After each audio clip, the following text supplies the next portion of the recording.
Welcome in, VOD viewers, to yet another Big Head stream. Gonna go ahead and... Hello! Hey, welcome into Simplistic. Hope you're feeling good. Alright, I'm gonna go ahead and get this sent around before fully hopping in. There we go.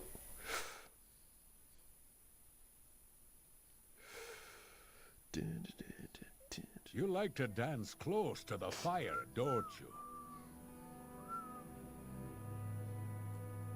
Yes, I love dancing close to the fire. How'd you know?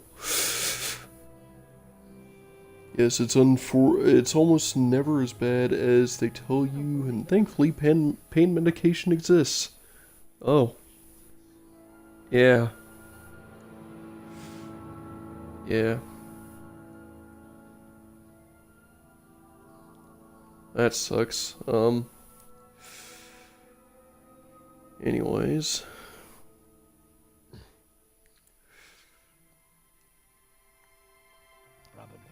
Alright. Now that that's around there. Now it's funny, Morrowind time. Gobble boy. Yes. The guy who's gonna eat Dagother. Ugh. With a fork. Alright. Well, anyways, last we left off, we were at the strip club. I guess looking for some alcohol, but, you know. I guess we could probably look at getting some equipment here. I mean, we got 20k in the bank, so. And I guess we did also grab the amulet I was grabbing on the way, I guess. If I look around, this person sells moon sugar, you sell nothing because you're a slave. Got an outfitter. The pants I got on works just fine. Let's get equipment at the club. Yeah, I'd like to get a club at the club. Anyways, I guess it is nice to just look around, see if maybe these guys got like something, I guess, like potions. Though honestly, I could probably just use my enchanted items. It's nice to look around though. Not going to go into the weapon store though, because got our weapon right here. Yeah, I guess since we're here at Suran, I haven't much time. I guess you are yeah, you are one of those dudes, right? Oh, I guess not. I guess I can ask him about Dagother, but he's not a dreamer. Okay, cool. The 5-foot long fork. $5. The big old fork for barbecue. Alright. Now, time to, I guess, head back to Balmora. When you can run. He's not a dreamer, he's a realist. He's a waker. Alright, let's see here. So I learned about Solstheim. I think we already handed in the Andrano amulet, or the Andrano skull. And Alan Waker. Nice, nice.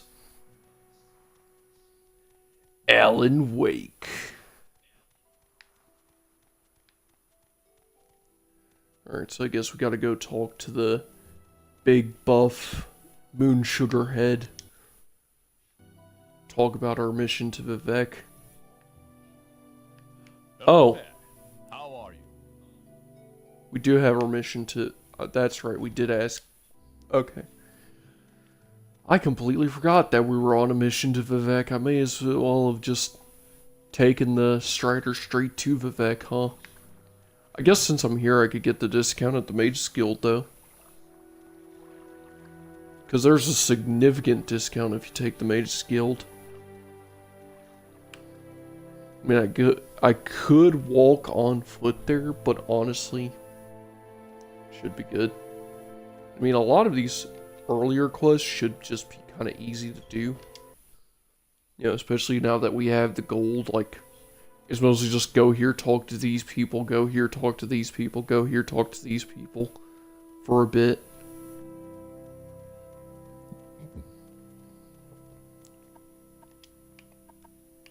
Alright. Because, yeah, 10 gold to go to Vivek versus, like, 20 to 30. So, yeah, that's definitely a good deal. What do you want? Now.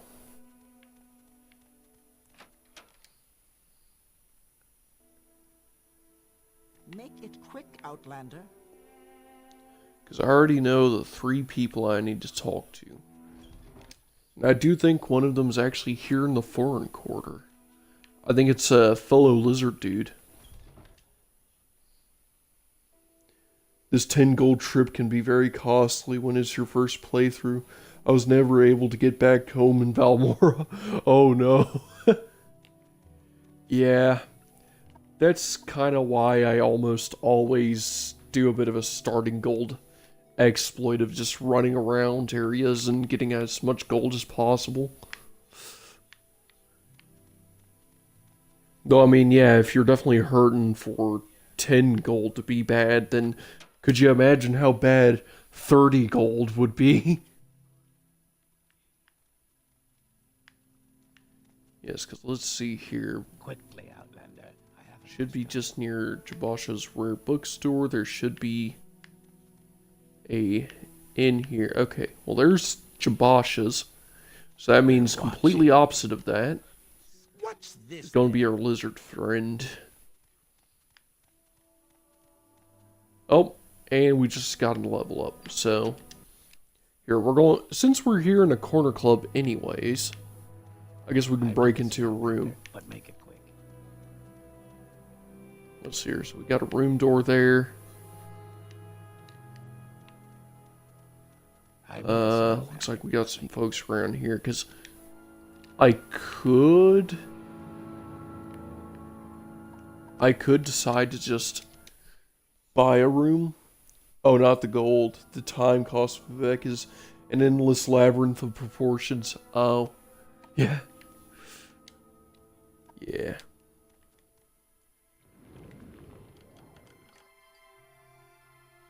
Shit. Alright. Well, that's why I dropped a save.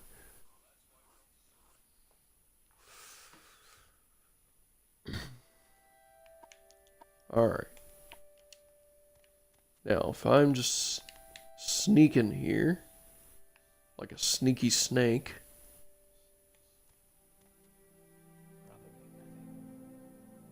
he's gonna look at me. And not stop looking at me. So if I stand here, Speak, traveler.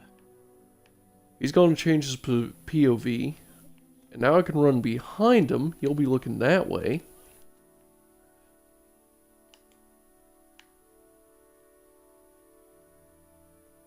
Just wait for the thing to pop up. Come on, icon.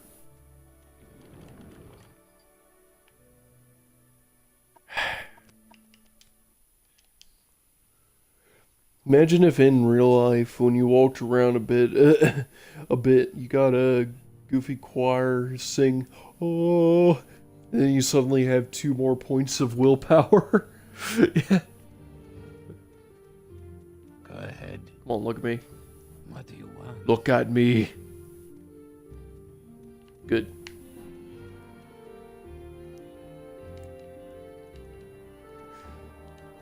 Now I just need to, I guess, be stealthier, but like, if I stand here, I still have a chance of being detected.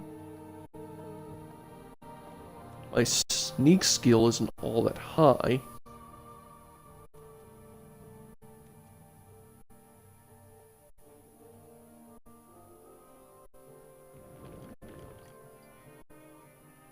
But I managed to make it work. Hallelujah. Alright, let's go ahead and get our free level up. And I think if we break into somewhere, it actually makes it permanently opened. We'll keep endurance at 30 though, just for that added challenge. We'll bump up our personality though. Alright.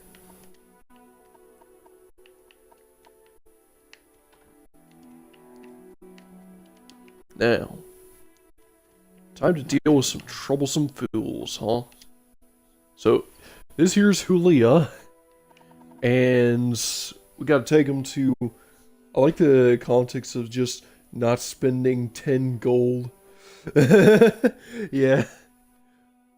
And we gotta deal with some troublesome fools, some racist thugs, before we can take him to the bookstore to learn more about the, Neverine prophecies and whatnot. So this here's a... am I talking to you, Fetcha? No, I'm talking to the filthy lizard, so push off. This here's a racist a-hole. And it just so happens that I'm a filthy lizard too. What are you, some kind of filthy lizard lover? You want to kiss your little friend? I think that's just funny though. Like, I feel like there should at least be some special dialogue, like, some special written dialogue if you're playing as an Argonian. Like, oh god, another one, you know? Go ahead, keep talking, I'm gonna pop off your head and feed it to the filthy lizard.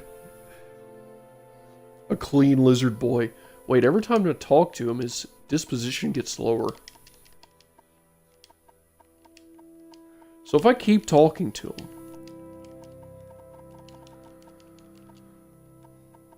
Can I... Where is that slave? You know what? Here, because I know that if we travel together, then this is going to cause a fight to break out. But of course, I brought some booze. To the gods with you.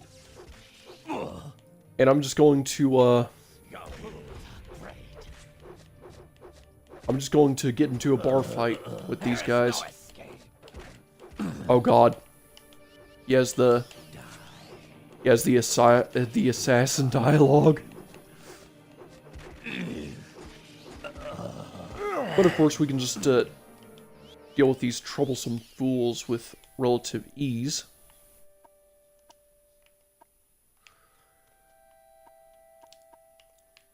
Nice, nice. Oh, and what does the bartender have to say? Oh, he doesn't have special dialogue about the fact that I just killed 3 of his patrons. Boo, that stinks. Oh yeah, my intelligence is currently 0.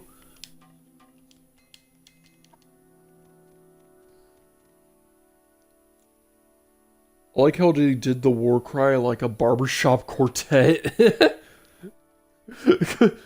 Could you just imagine like a barbershop quartet of like barbarians all raging?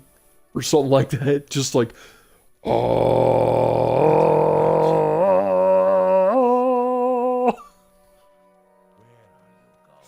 Intelligence 0, but you have magicka? Wait, did I actually have magicka with a 0 intelligence? Like, did it actually read like 40 out of 0 or something? Yes, thank you very much. We should be free from distraction now. Here's it. Okay, so Neverine Cult and 6 House Cult. So let's learn more about both those. And we'll grab our notes.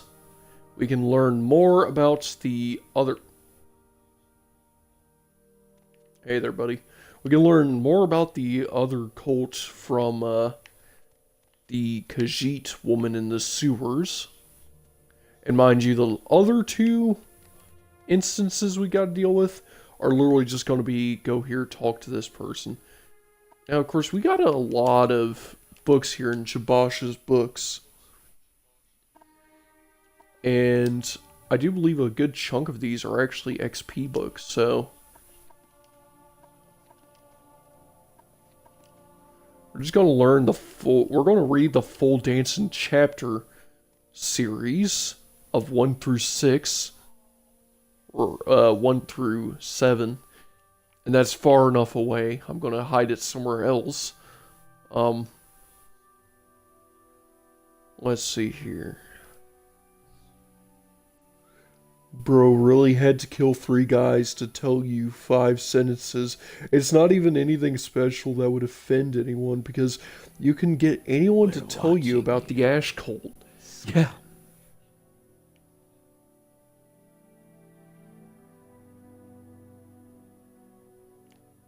This dude's really over here aura farming. Literally telling me that he's just watching me just so he could aura farm. Damn ordinators.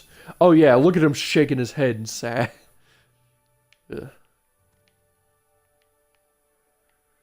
Alright, let's see here. I know that there's some other books around here of quite high value.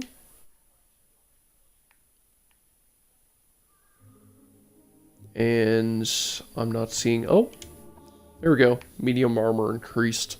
There we go. Yeah, a little bit of XP just across the board in a bunch of areas. Nice to have. I do know that Jabasha sells the Lost Prophecies, which we do need. So, yeah, we're going to go ahead and buy Lost Prophecies. In fact, I could probably make some money from this guy, because let's see here, if I barter, do I get bribes back? Nope. Okay.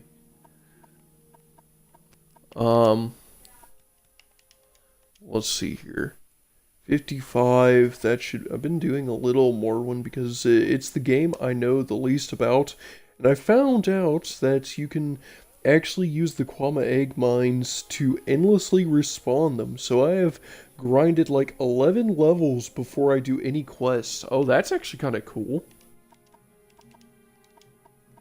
Yeah, you see, that's where I'm going to load. And I guess we can just bribe Jabasha so I can get a cheaper book prices before making my 1,000. Let's see here, 74 should be enough that I can admire to increase his disposition even more. You see, it's at that sweet spot, and it's past the rot spot. Kwama respawn every time you enter the cell, so I've been summoning my dagger, got 100 short blade. Perfect for efficient leveling. That sounds pretty awesome, honestly. I feel like if I ever do my, Outcast challenge run again, because I tried doing a challenge run where I basically never enter cities or get any loot or anything or levels from being in cities. So if I do like an Outcast run, I guess I could use that to like hone my skills out in the wilds a bit better, without having to basically just wait for 24 hours in the wilds to get one enemy to spawn and then fight and do that. And yeah, I guess Big Head is just terrible at complimenting people, but great at bribing them, it seems. Of course, I say that, and then he just rejected a whole 20 gold. Can I get him to... Come on. There we go, 99 disposition. I'm about to make 1,000 gold back. Because let's see here, I can just buy up a whole lot of books. I'm going to get...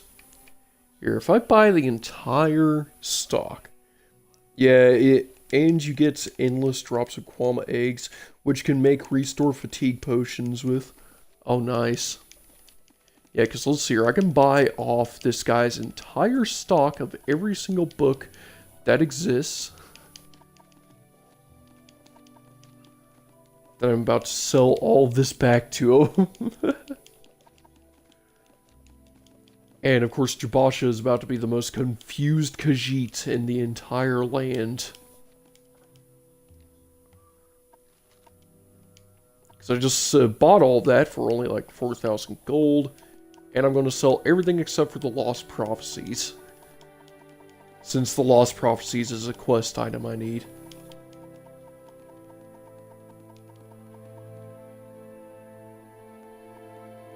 Legions of the Dead, what?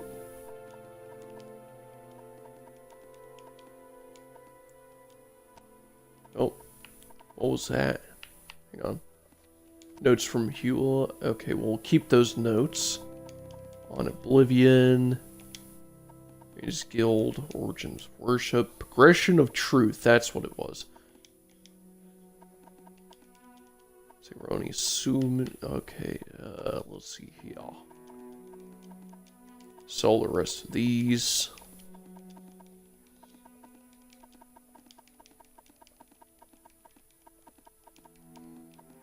Any of these are skill books? Nope, that's just Pilgrim's Path.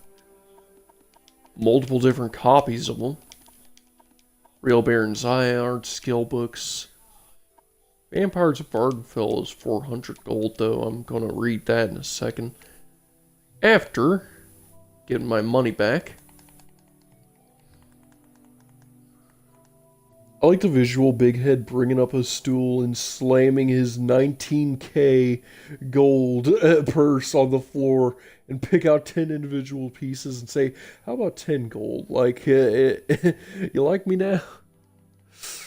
There we go. And what's this all about? Oh, that's just... Oh my god! Bro's library is nothing now.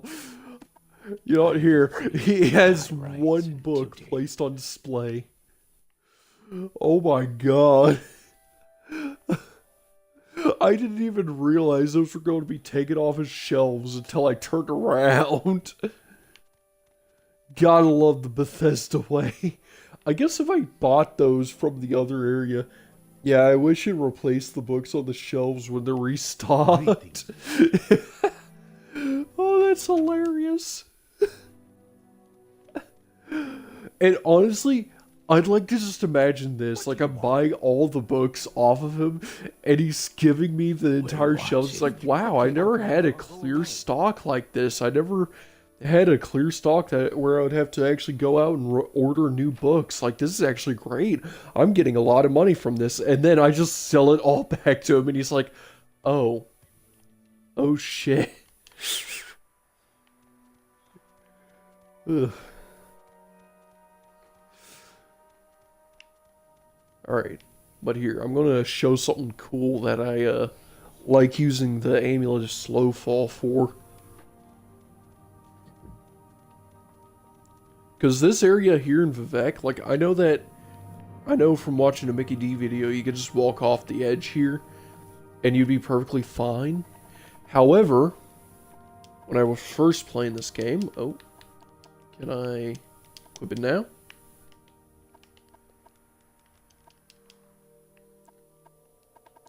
What the hell?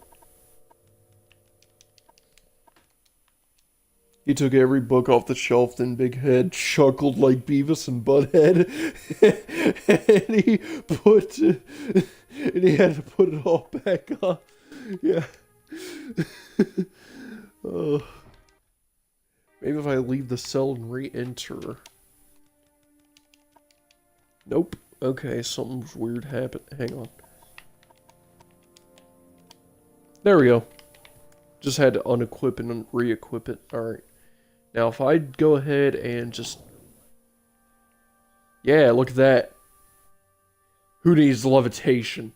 Now, of course, I could achieve this with levitation, but it's kind of cool to do this. Just to cross one of the cantons and go to the next one.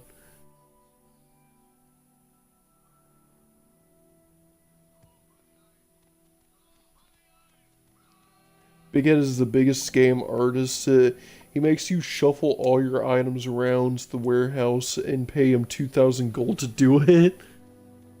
Yeah.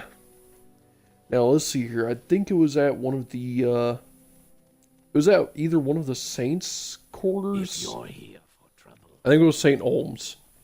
Yeah, I'd like to say St. Olms is where I go next. Also, Big Head is Mary Poppins, y'all. I'm Mary Poppins. Is he cool? Oh, he's badass. I'm Mary Poppins, yeah. I like how Yondu literally thought that shouting that would make him cool because he just heard his adoptive son say that he was cool. Not knowing who Mary Poppins actually was. And it somehow made Yondu look cool anyways.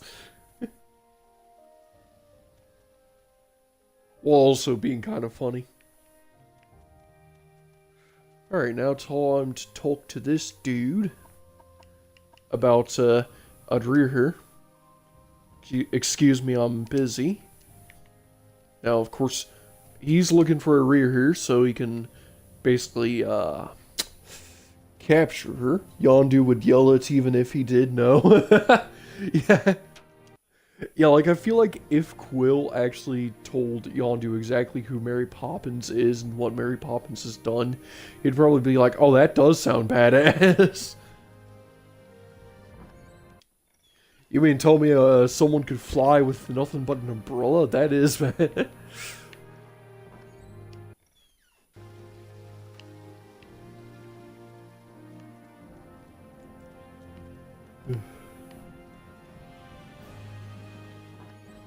I do think it's this part of the sewers. I know that, yep.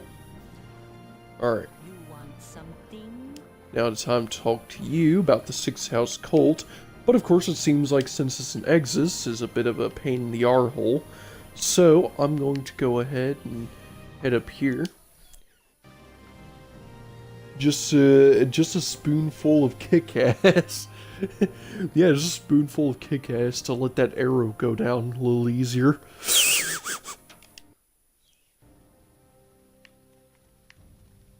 Anyways.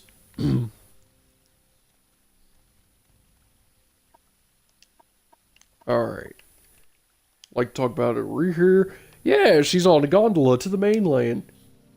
What a disappointment. Thank you for your time.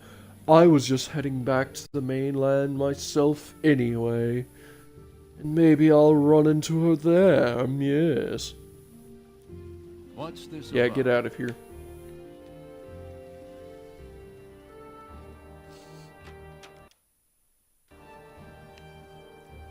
Just more quests getting done.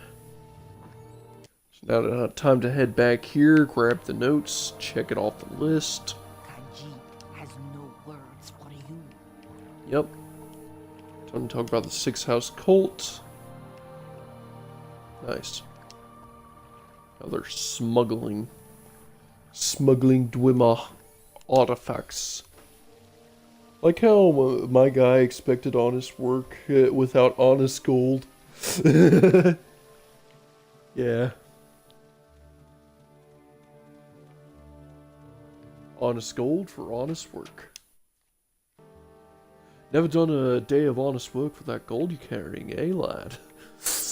And I like how Brynjolf will actually say that if you do, even if you decide to spend, like, 10 real in-world days of just constantly grinding at the friggin' sawmill, just constantly chopping wood, making enough gold to actually get that line from him.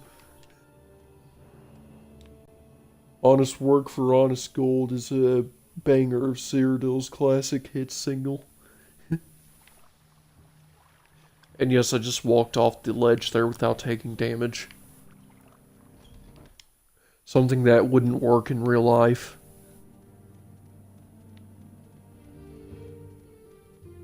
You can do that? Yeah, I actually saw Mickey D doing that on one of his videos. He's like, you know, for these cantons here in Vec, you can just jump onto these railings and then just slide off and take no damage. I'm like, huh?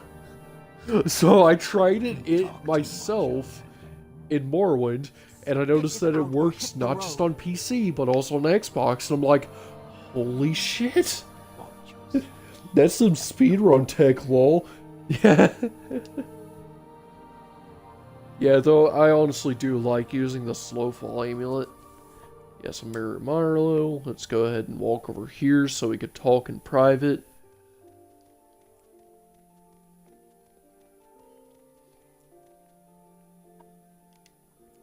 And now we're going to talk about the Nerevarine cults. The persecution of the Nerevarine prophecies. She's going to tell me to grab the progress of truth, which I already have because of Jabasha. Yeah. And now time to return. Slowfly Amulet is actually more efficient because you get enchant XP for using enchanted items. Yeah, though it is kind of minuscule. Not now.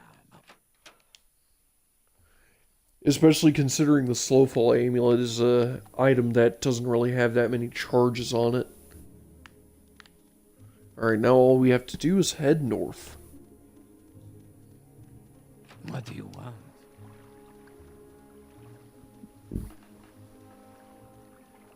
Minuscule maybe, but my grinding, I went from 15 to 20 enchanting, which isn't nothing. Yeah. Yeah, but like, this gets your enchant XP a lot. This gets you more enchant XP a lot faster than using the Slowfall Amulet. Because this is a lot of charges. Though, yeah, I guess I should save some charges just in case we may get into an encounter. But I mean, that is 700 health just stored on my pants. And it's really nice just to have that on standby. And it does get you a little more XP doing it that way. 700 health pants is also a good song name. Alright. Now to ascend up to the Mage's Guild to get a cheap return.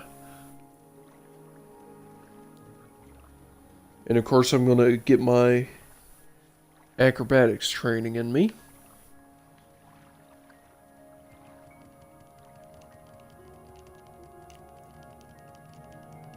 Here I am, just stutter stepping up this rampway.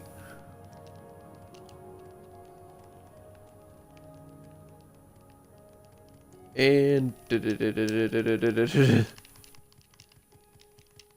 is definitely a very fast way to level your acrobatics.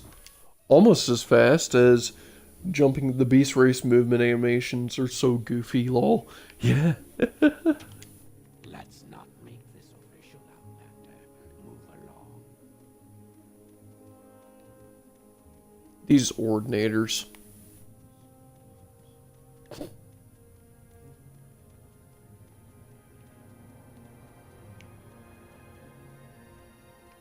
Here, I'm gonna crab walk.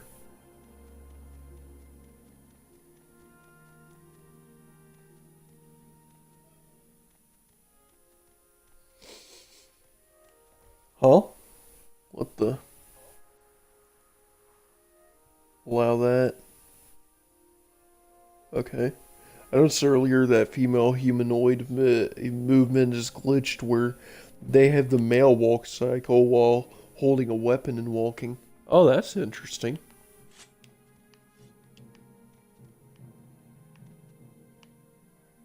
That dude was walking right up on me. Yeah, I guess it would make sense that they would keep some animations like consistent for certain things. Like I feel like weapon animations, like there should be, like there's a lot of weapon animations, so I guess it would make sense that it would be consistent across multiple different races and genders. Yes, sir. Or even just Twitch doesn't want me to say the word female. It actually censored it. What it was showing as red was the term female humanoid. Yes, argonian. Like literally both the words female and humanoid were conjoined together in red. Like... What is this about? Like, I wonder if it thinks that's some kind of slur for woman or something like. Imagine being a female human so offensive. And it didn't censor that. Okay, what about female humanoid was so offensive that Twitch decided to hold it? Like, what? That is actually kind of funny.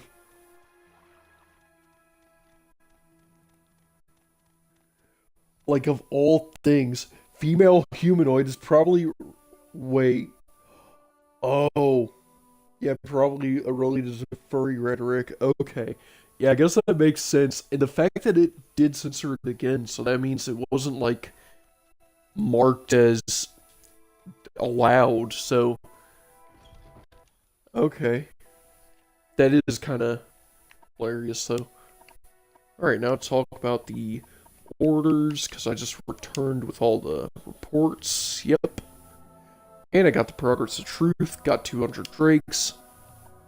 Not ready yet, so he's going to give me 3 days to go do whatever I want. So I'm going to drop the Progress of Truth on the table.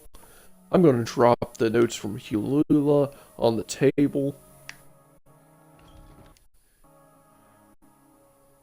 And I guess in the meantime, I guess what I could do is run down to Ghost Fence and grab some items I might need for extra travel, because I do have an idea on something I want to try and see if it's actually possible to pull off.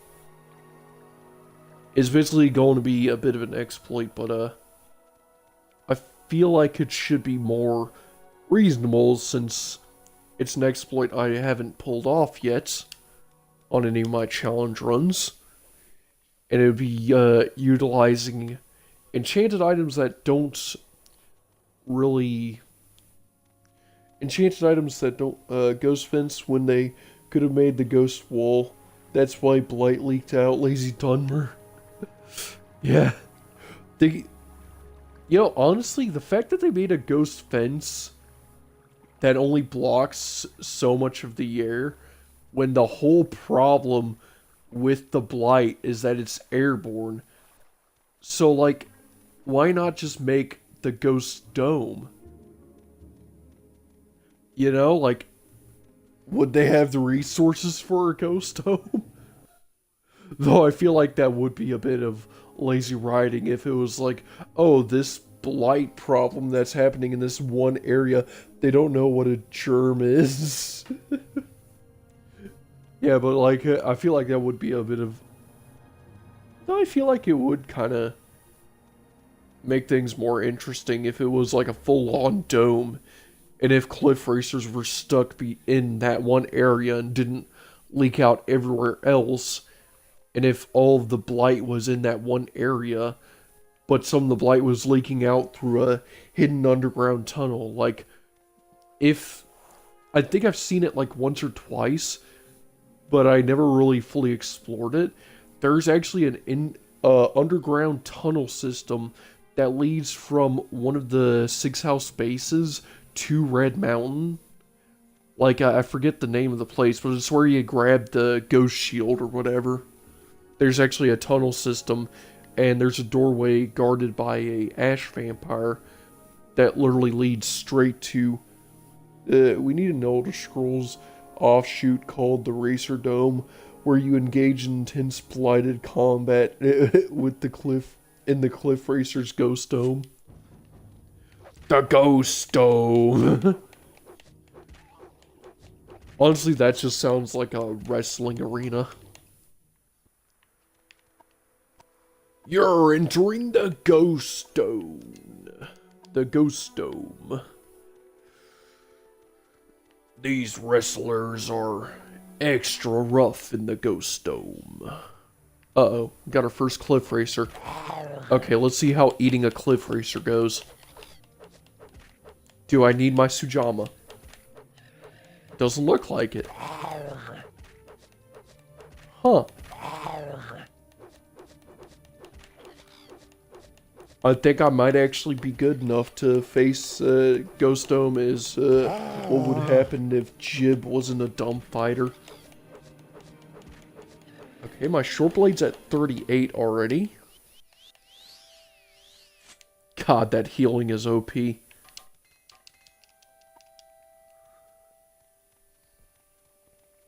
It tastes strangely spongy. Oh, and here's the bridge. You know, the one that you fight the prior Margit on. Okay, this rat doesn't have a strength debuff. That's good, that's good.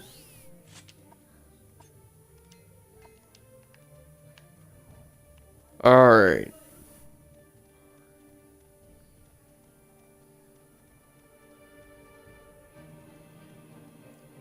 Got another rat down here. I still hear combat music, which is concerning. I don't know where the combat music is coming from.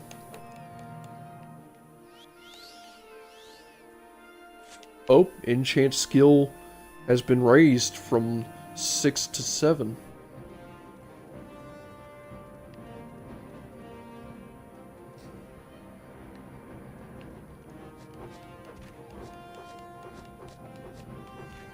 Anyways, now time to kill one of these worm boys.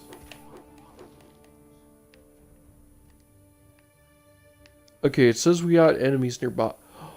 Oh, I see.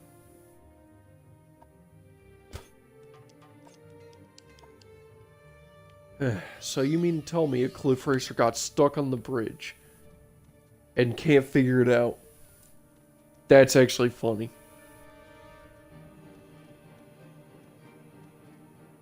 I wonder how far it can travel before this cliff racer loses aggro. Also, we got another cliff racer on this road.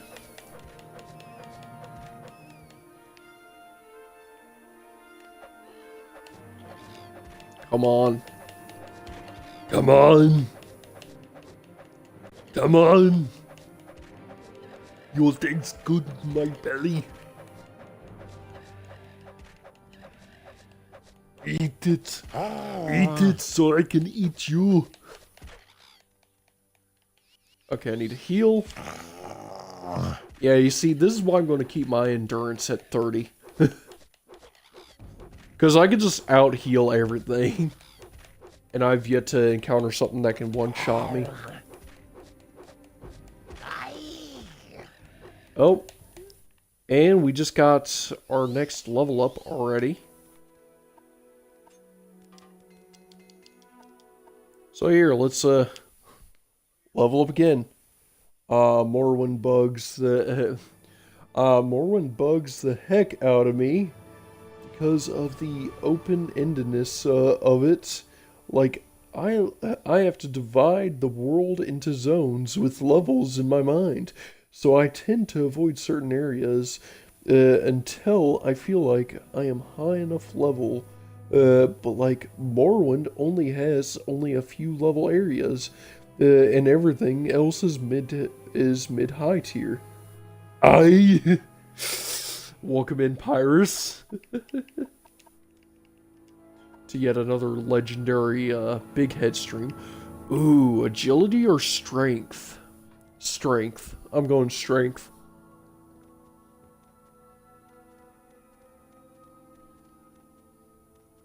I mean, I'm putting points into luck, so that definitely covers agility. Gaynor says so. Here I am just eating cliff racers. Whole.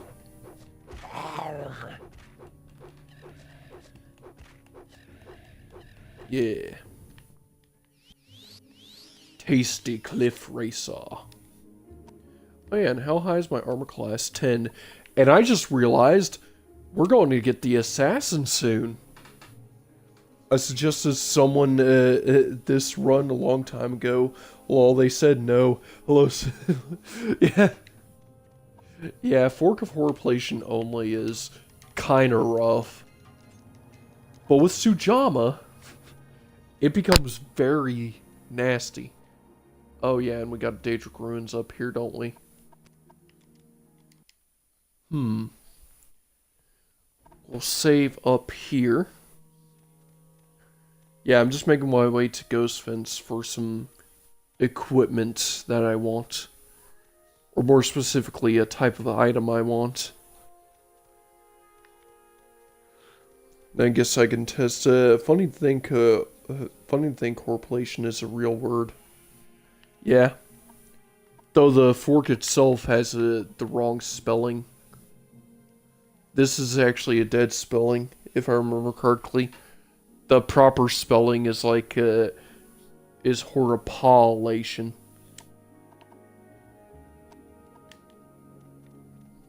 Which is kind of dumb. Or it's like horripilation instead of horripilate. It's something. I forget where horripilation is correct, and it means when your hair stands on its ends out of excitement or fear. Oh, okay. Oh God, we got a Kaguti. We got a Kagoot. Where's the racer? There's the racer. Num num num num num num num num num. Num num num num num num num num num. Funny since Big Head has no hair.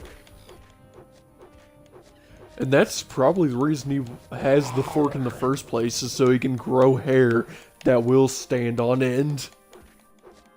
Either that or the fact that it makes other people's experience horripilation as he approaches hungrily.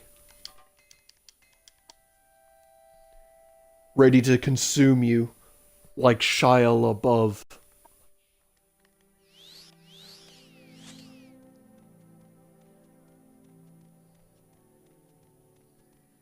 Alright, well we got a Kaguti here on the road. These guys are nasty.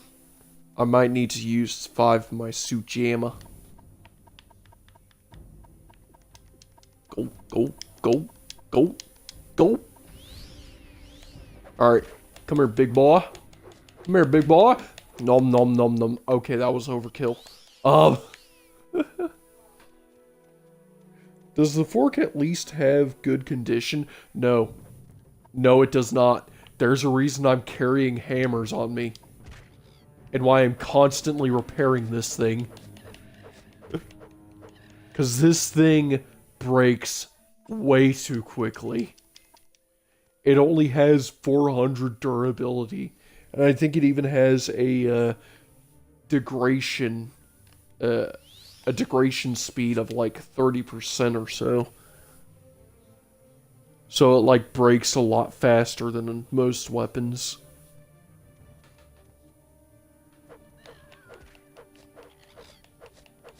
Because I think I think an iron warhammer has a degradation rate of like 5%, and a longsword has a degradation rate of like 10%. And I think the only weapon... Oh God, we're fighting a lot of cliff racers here. Got another one flying in. Oh God, this is actually becoming... The only thing worse than that is a glass dagger.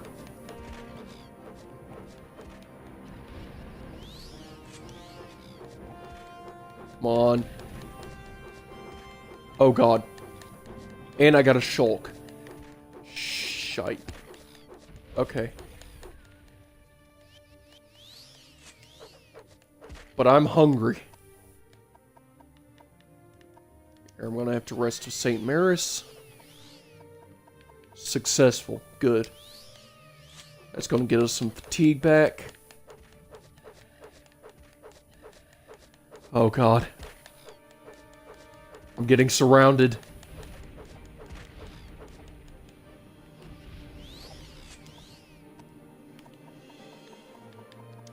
I'm gonna need more.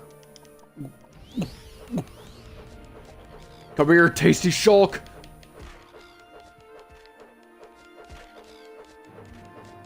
Come on, come on. Taste the racer. Taste the racer. Ugh. What? More? God damn it. See, this is the problem with going to Ghost Fence, is you're gonna have racers everywhere. And shulks.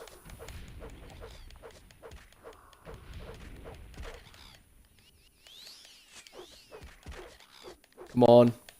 Tasty racer. Tasty racer. Tasty racer. Go. Go. Go. Come on, just 3 more bites. Oh god, I need to repair my fork. Okay. Oh. I do think strength actually play. Shame the fork doesn't show up in Skyrim. Maybe not the fork, but a fork is in Skyrim. When you drink flammable alcohol to fight the flaming beetle better. Don't worry, it's not fire wine from Faerun. It's not fire wine from Baldur's Gate. We're not going to explode like a kobold. Ugh. That's actually one of my favorite fights in BG3. Is the exploding kobolds in that one area just off the side of the Githyanki Crash. Especially when you go and fight them with the Everburn Blade. Slice one once, you just hear an explosion, slice a few more, keep hearing explosions. Throw one to the ground so you can cut them even better, just to cause more explosions.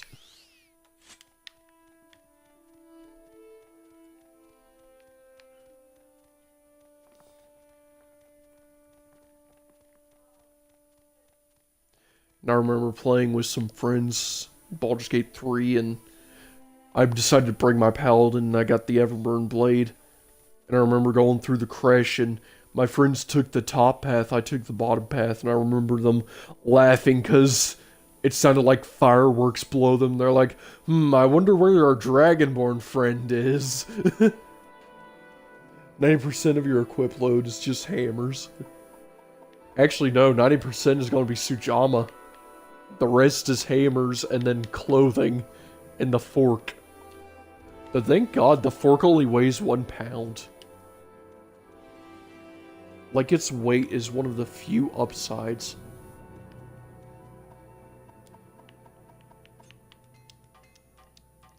Though, funnily enough, there's actually another upside to the fork that you wouldn't think of, because it seems like a malice at first.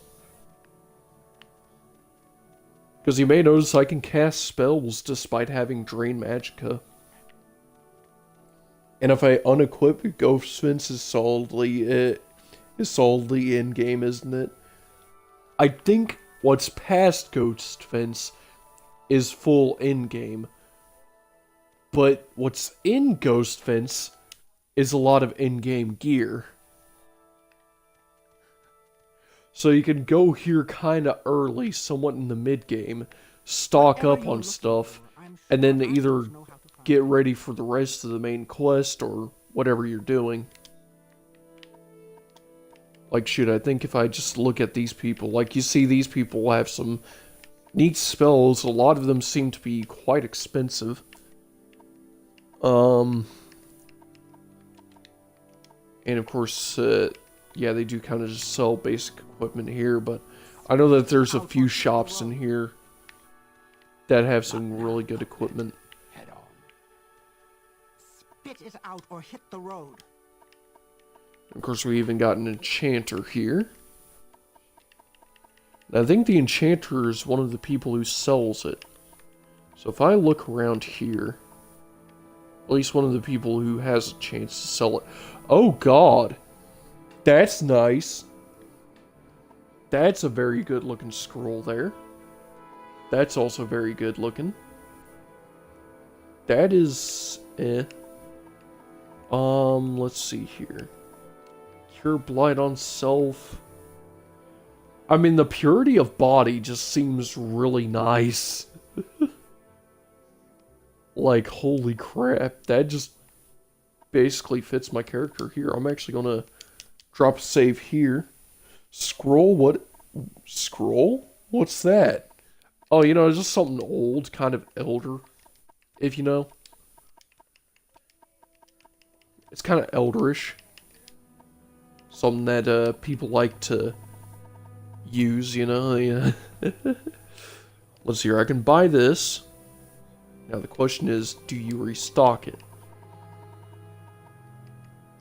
You do. Now, is it a full restock?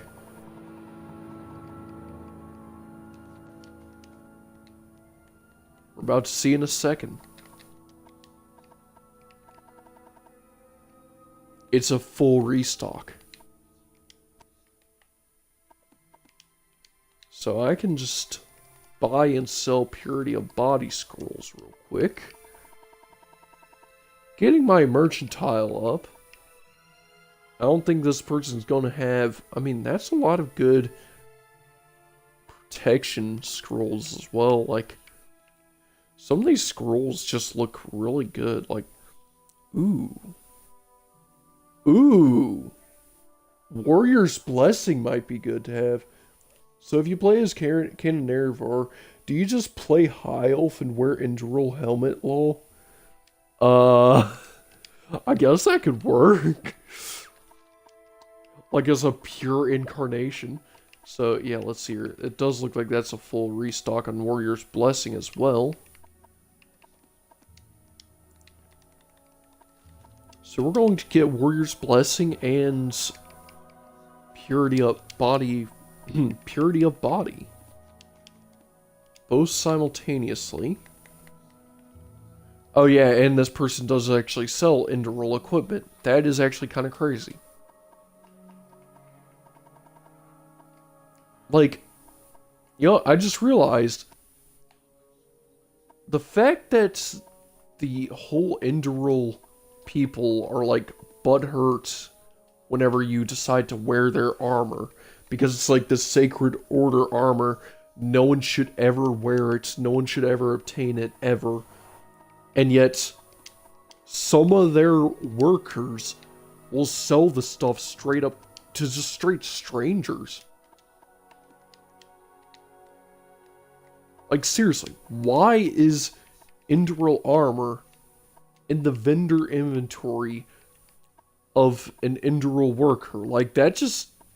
Should that be heresy? Like, I feel like that's heresy. Or at least should be heresy.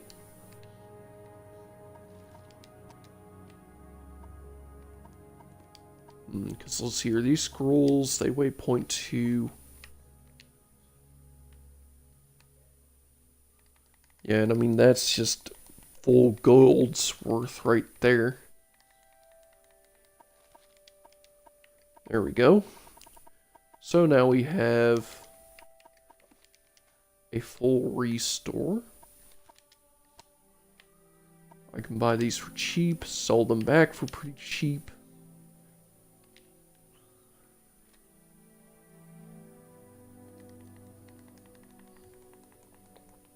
The Altmer were already settled from my memory. I think the Dark Elves you say are Nerevarine is basically heresy. Oh, it's censored inbred. Hang on. There we go. Well, it's like dog breeds. The Chimer race were the same as the Altmer, but the different, but with a different name. But over time, the Altmer inbred and became different, like pugs, and the Chimer got cursed. Yeah, that's a simple way to put it, basically. Yeah. Yeah, especially when you consider their whole pure bloodline act. So yeah, 64 scrolls of each should be more than enough for what I'm trying to do here.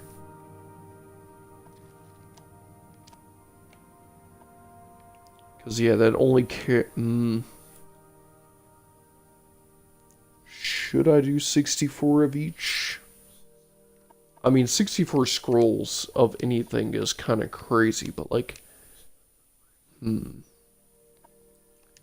I guess if I carry let's see here. I should at least carry a good 20 scrolls of each. I'm going to carry 20 of each. The rest get resold for the full price. And I should be able to get that done with my high mercantile skill. Alright. Now, those weren't the scrolls I was coming here for, but it's nice to have some of these around. You know, some of these. 20 scrolls is a bit ridiculous, but, you know, we can carry it, so we can carry it. And honestly, it shouldn't take up too much of our weight. And I don't think we're going to be using all 20 of them throughout our entire playthrough. That should last us.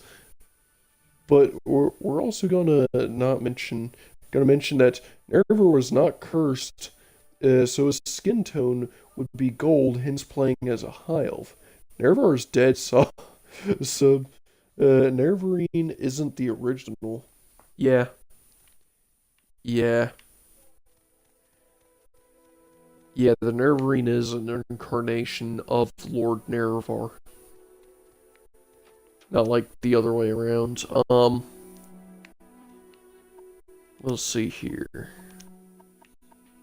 Looks like these people just sell basic potions, probably some basic spells too, huh? Yeah, look at that. Cure common disease. Few curing spells, restore attribute spells, like, got some good gear up here. It looks like this side is the mage side. What is it, peasant? Quality disease resistance. That's interesting to see. I'm aware. Yeah. Let's see here. No, I don't think so. Let's see here. Civic intervention. Sanctuary, rally humanoid. I mean, you can totally be a high elf cosplaying. It's actually funnier to me that way. Like, the Dunmer would be so upset if, like, a Nord started showing up and appropriating their culture, cosplaying their Jesus. Yeah. Yeah, and I honestly feel like a Khajiit Nervarine makes a lot of sense, considering that the Khajiit do worship Azura as one of their patron deities, but at the same time, I feel like they would also be the most mad about a Khajiit Nervarine. What, Outlander? Why do you disturb? And I do believe the buoyant armatures here are the ones that have what I'm looking for sale. And I do think it's funny that you'll go here to the buoyant armatures, and the only two types of armor sets you see anyone wearing are chitin and glass.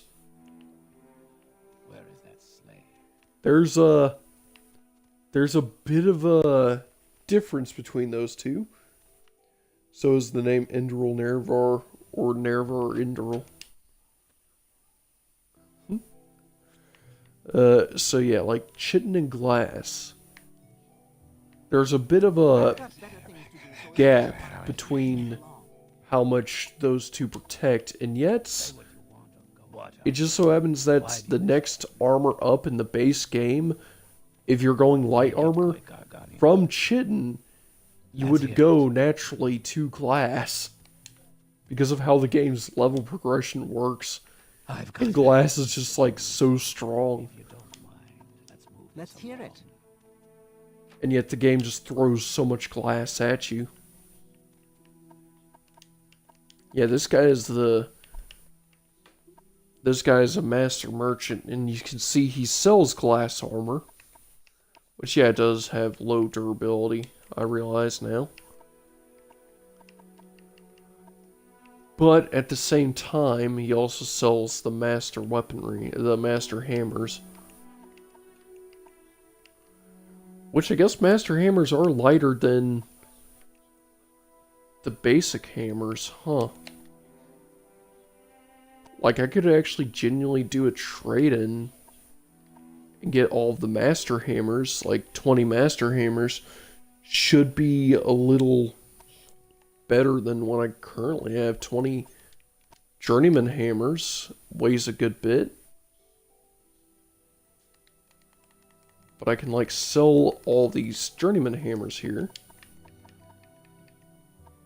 Here, I can buy the journeymans and then the master hammers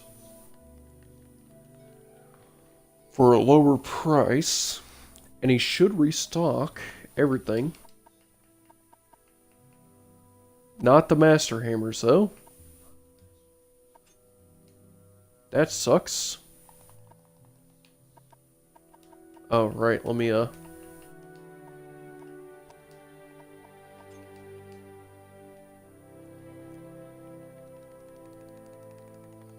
get his disposition up a little.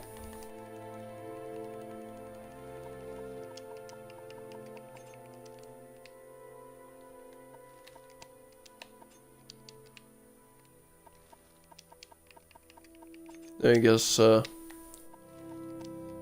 the trade loop with him.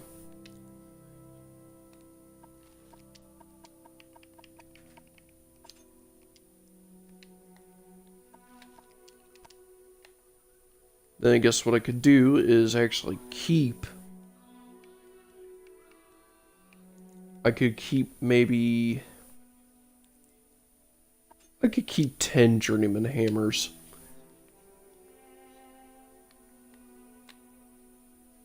It looks like that's still... Oh yeah, an Enderal helmet is medium armor. He's Lord Enderal Nervar or Saint Nervar. First name is Enderal. Oh. Yeah, there we go. So now I got some master hammers.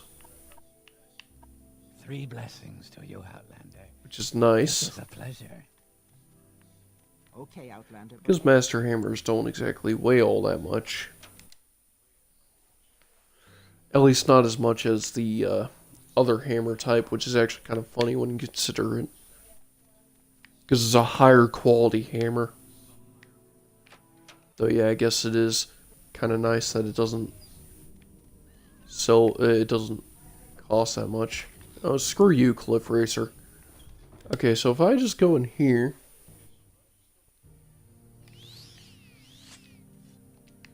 I guess I could constantly re-enter the cell and see if this one scroll merchant down here sells what I'm looking for, because I do think scroll merchants will restock their random stock every time you go in and out.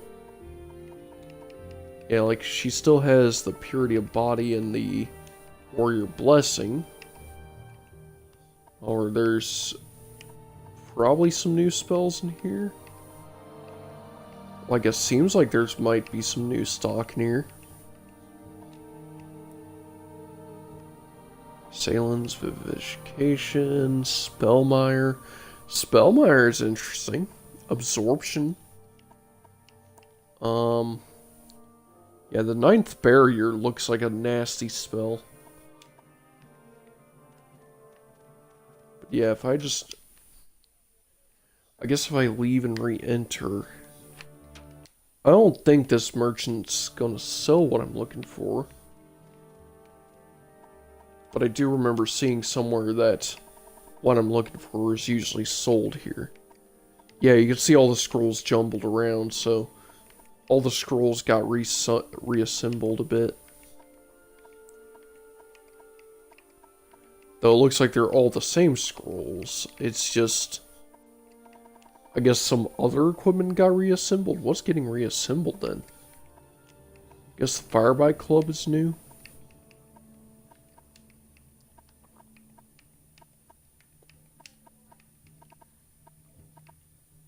Okay, I'm not finding it. are going to use these scrolls. I like how they got fire by club next to glass armor. Yeah. Keep moving. What is it, peasant? Okay, because I'm looking for what's known as a scroll of Windwalk. Watch yourself. I could have swore I remember hearing somewhere that you can get one here in Ghost Fence. And that's a 100 level lock. Oh, intelligence been permanent.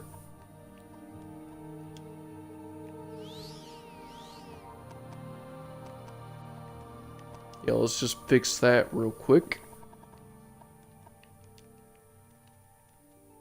Oh, this is... Oh, wait. What's this? Tower of Dawn. I can break into here.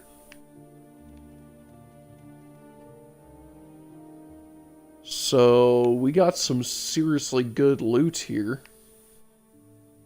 Not now. Only problem is we got an ordinator. But, yeah, I'm glad we got this key here. If I leave this door open, I could probably leave this key somewhere that wouldn't be patrolled. We'll have no trouble here. That ordinator running around actually gave me the creeps a little. I thought he was trying to compensate the key off me. But here, if I drop off the key here, I'll know where it's at. What is it, peasant? And this door is now permanently opened. And yeah, this vault is too well guarded. But it's nice to take a look inside and see what was here. By the way, this is what I mean by leveled zones. Like, sure, the enemies are slightly tougher, but you can just get glass at level 1. That's absurd and unnecessary. And I want to wait until I feel like I earned it. You need to get telekinesis ASAP for stealing from guarded areas. Yeah, if I wanted to steal from guarded areas. I don't know if I want to steal, though.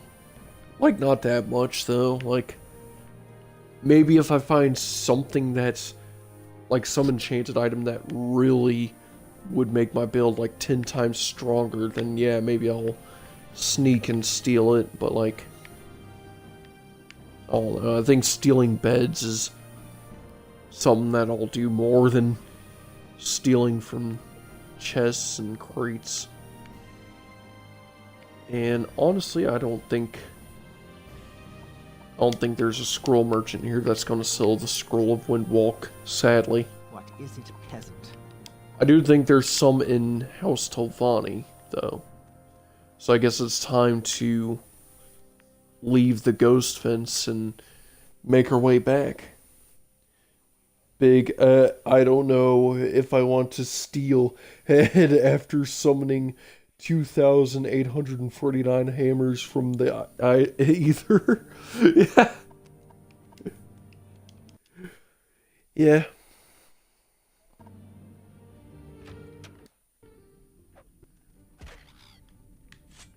Oh. I mean, I guess that is kind of stealing since... Yeah. Oh god. This is about to be bad. Well, I guess I do have these scrolls too, don't I?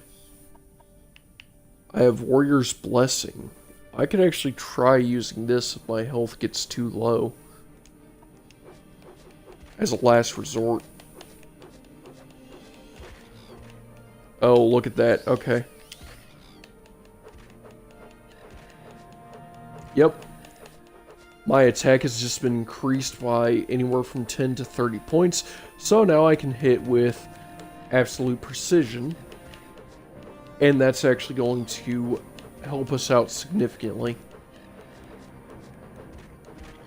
So yeah, I guess Ghost Fence is going to be a good place to just remember. Because that's going to really bode well with my currently low skill. And my Sujama. I could just chug a ton of Sujama and just basically get all my stuff back, you know.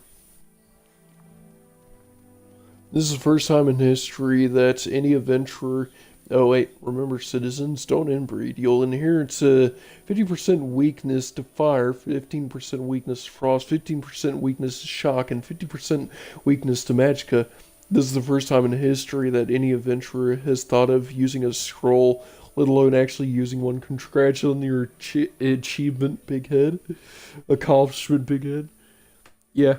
Funny enough is I do actually use scrolls once in a blue moon. Like, spell scrolls can be useful in this game. I just don't really use them all too often. They're just kind of used like potions, you know? I'll usually keep them unless I'm in a moment where I'm like, okay, this is life or death, I gotta use this thing. You know? And really, a lot of scrolls can provide a lot of, this is actually going to save me in a life or death situation kind of ordeal. Oh, I resisted the magic. I'm immune to elits. I'm immune to elits. Let's go. Because I'm an Argonian. Argonian racial coming in clutch. Oh, that's beautiful. I think I have used scrolls, but exclusively open scrolls like once or twice a playthrough. Otherwise, I have potions or quick saves. Yeah. Yeah, though honestly, a lot of the vitality scrolls can definitely prove useful.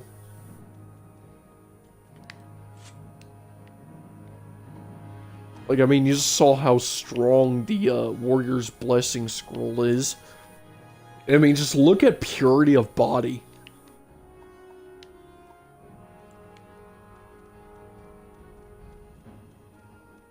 Like, purity of body is nasty. Though, if you want to know a really nasty scroll, I was actually looking for the Scroll of Windwalk, which provides 100 levitation, and it's also... Okay, this... I'm leveling up again. Here, I'm going to use Warrior's Blessing. Okay, there we go. Make it to where I can hit just about infinitely.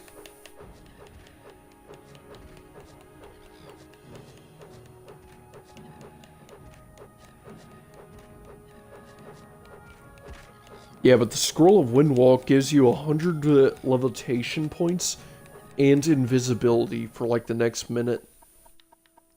Which is actually quite overpowered. Because it gives you 100 points of levitation, which allows you to basically go across the map in an instant. Let's see here, I should be able to take on a Kaguti, right? At my current stage, I've contracted yellow tick, but that's fine. I have purity of body. And I'm just going to use that after this fight. And honestly, it does look like I'm about to out DPS this guy. I did a little bit of clutch healing, and we're just going to use purity of body to get rid of yellow tick and heal up instantly. That is so busted.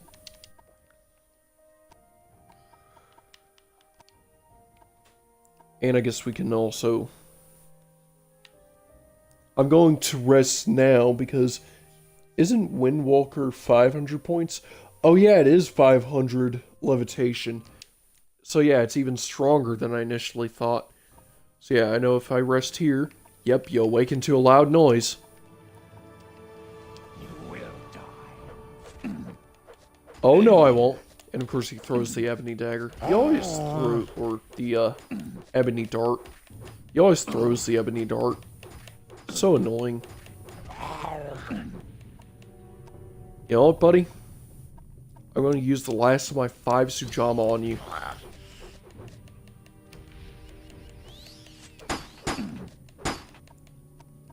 Okay, you know what? And I'm going to use a Warrior's Blessing. Yeah, how does this feel? I'm going to eat you alive. Nom nom nom nom nom nom nom nom nom nom nom nom nom nom nom nom nom nom. There you go.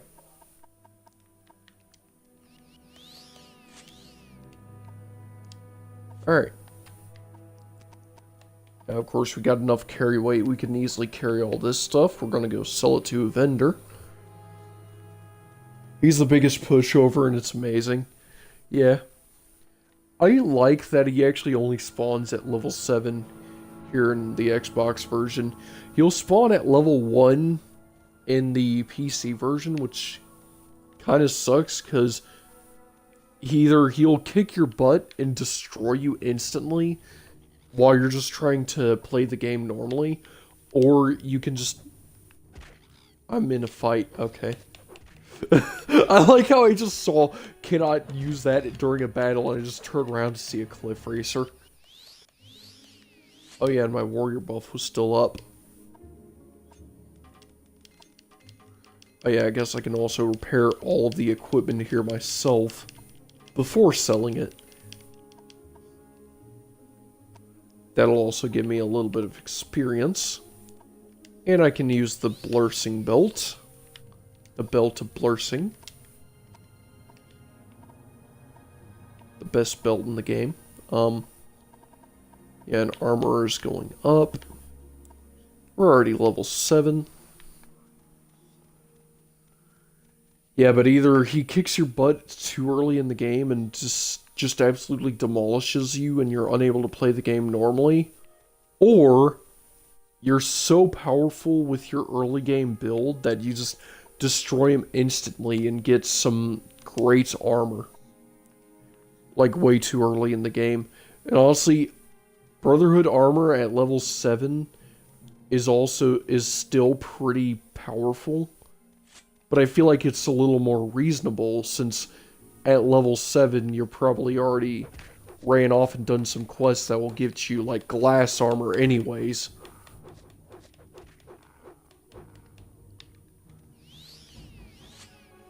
So, like, it's a little balanced, you know?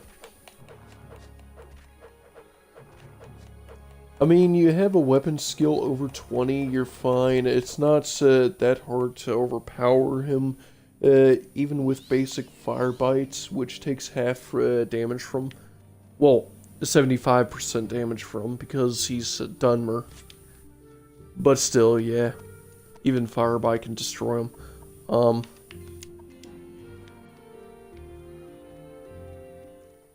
And yeah, I feel like he really can mess your build up if you aren't used to the game's mechanics quite yet, you know? Though other than that, he is a pushover. Glass armor at level 7. I reached level 7 by the time I leave Balmora. Am I bad at the game or something? Funnily enough, you can get glass armor in Balmora. Or at least doing quests here in Balmora. If you do the House Lalu quest line, there's like one quest where you have to like shut down a mine and then convince someone to buy ebony from House Lalu or something. And if you do both of the objectives, you'll get like half a set of glass armor. And all you have to do to shut down the mine is like fight a mediocre level 5 Dunmer in like chain armor with a long sword of lightning or something like that. And you just have to best him in a 1v1.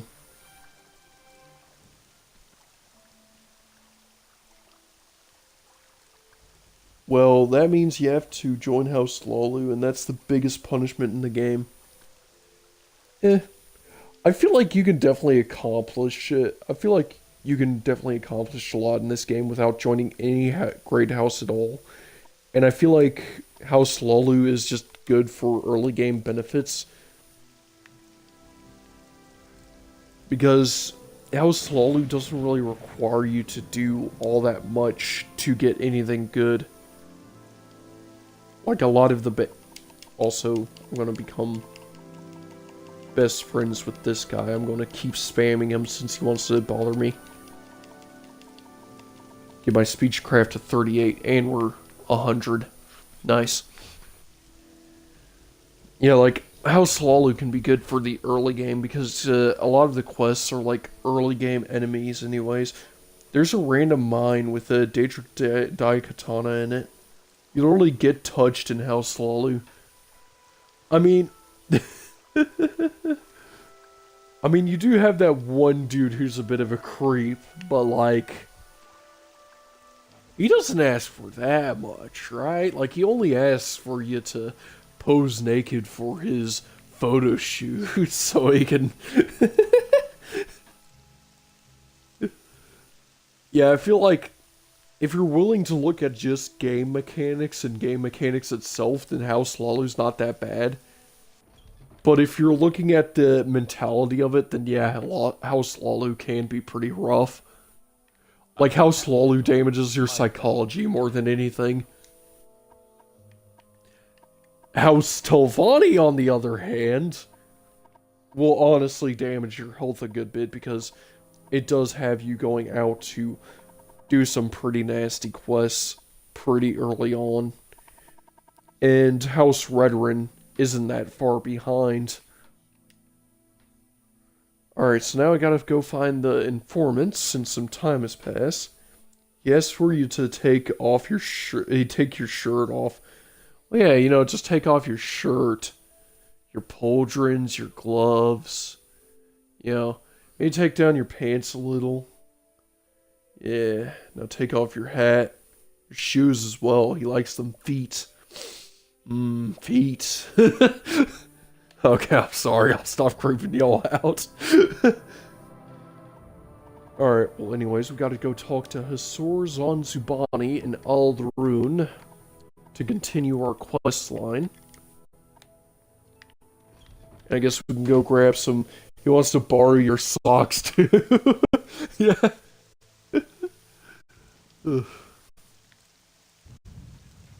know, I wonder if he actually does have, like, a feet kink, I wonder if he would like beast folk more since they can't wear shoes.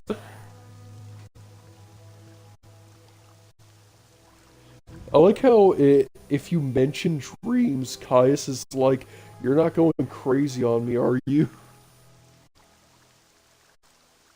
Damn it, I walked into the slough.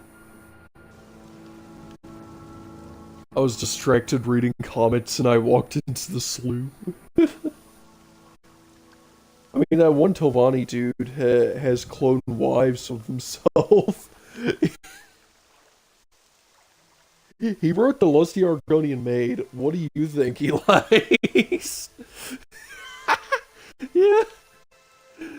You know, dear, I would ask you to take off your shoes, but seems you beat me to it.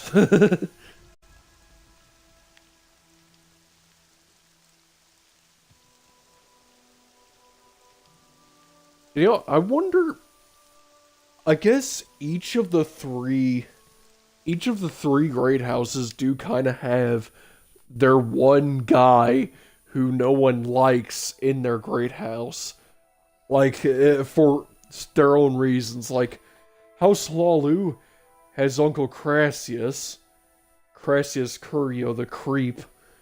And then, of course, you have House Telvanni with Diva Fear, who has his daughter wives who are clones of himself that he made in a jar. You know, crazy that that's there. Lifts her tail, enters the scan. Enters the scene. And then, of course, there's Bolvin Venom in House Redoran, who's just racist. Like, that's literally his whole thing. Is he just doesn't like outsiders in the slightest. Oh, I guess xenophobic, but like, still, he doesn't like outsiders in the slightest. He's disgusted by you at every step of the way. And he's also the leader of the entire guild.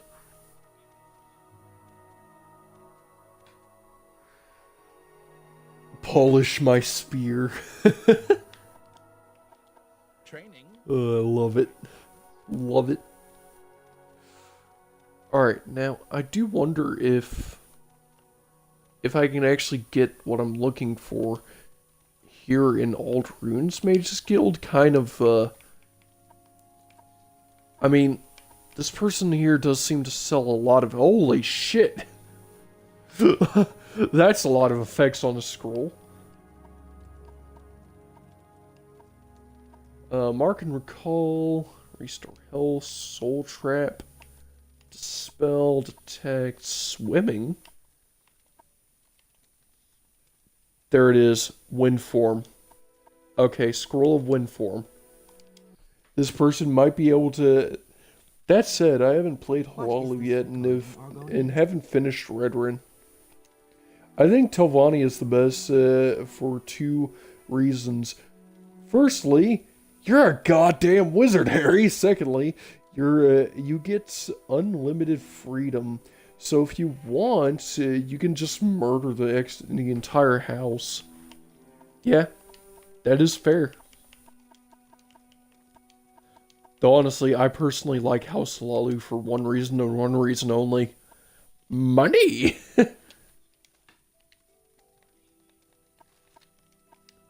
Being able to play as essentially a greedy Mr. Krabs and do a full RP of it is actually kind of nice.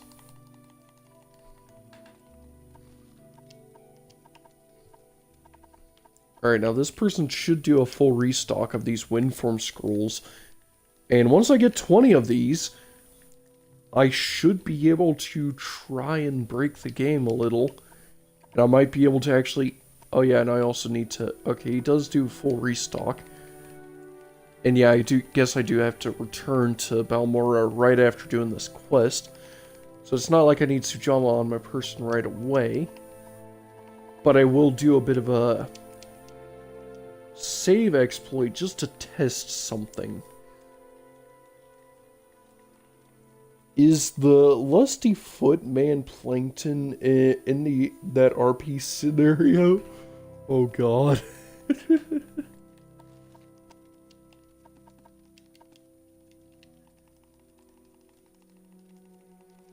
Because let's see here, I can just constantly trade loop.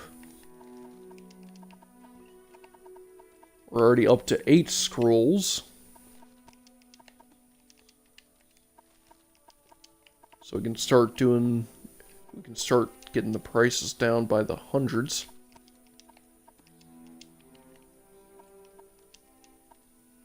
Oh, you can't even afford that transaction, hang on.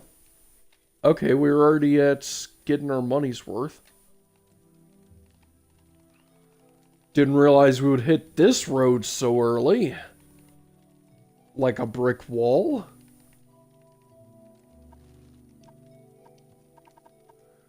Okay, well, let's see here. Gonna buy this all back.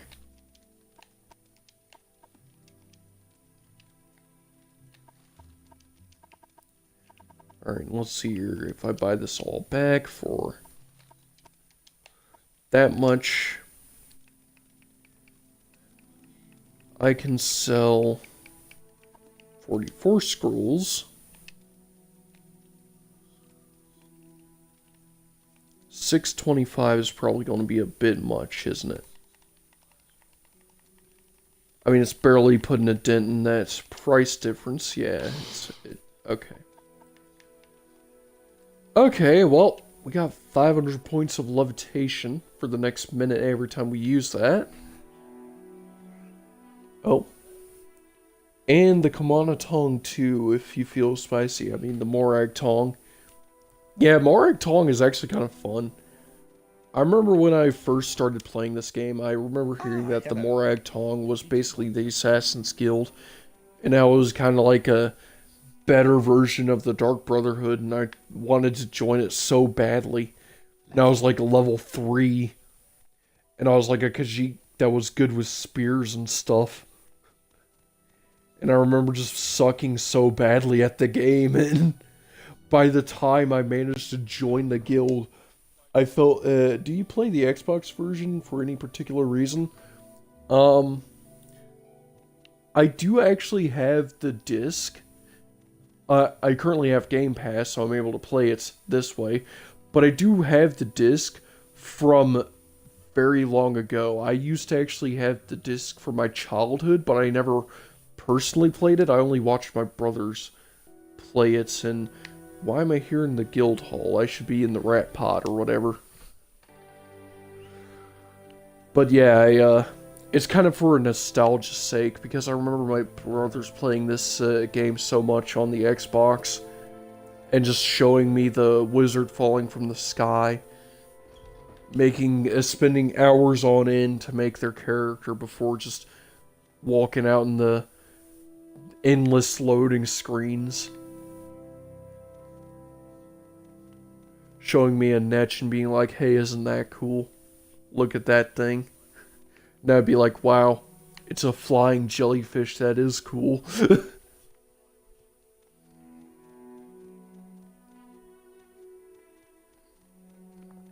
But yeah, we never had the PC version, so I never really played the PC version as a kid all that much. It was always the Xbox version that I would watch my brothers play, so eventually, when I was like in high school or whatever and got like an Xbox Series, an Xbox One, I decided to play all the way through Skyrim, beat it 7,000 times.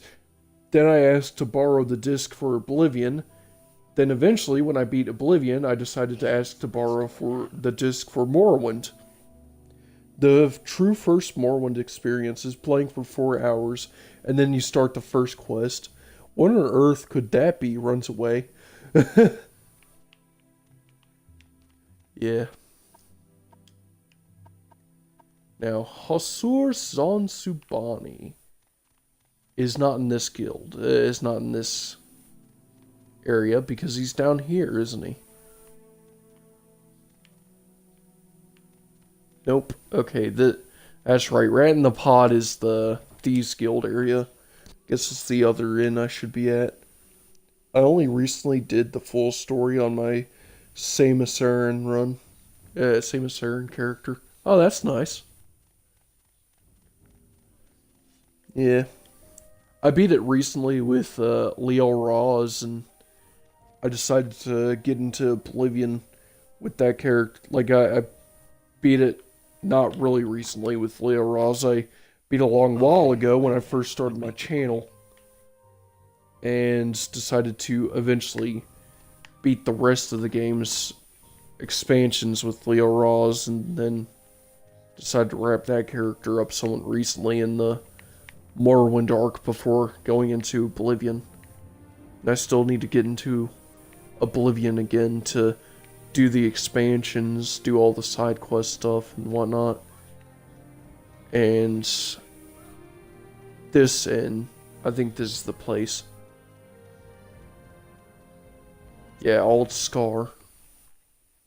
Leo Raz in Oblivion was great because you could see what the skooma did to him. It's like those anti-skooma ads when the skin peels off. Yeah. Yeah, his hair started to turn white from the madness. From the years of Sheogorath worship. Alright, now we're going to talk about business. We'll talk about the gift-giving customs. You want a thoughtful gift, so now I'm just gonna question you on what a thoughtful gift could be. You're gonna say, oh, just give me like a poetry book or something.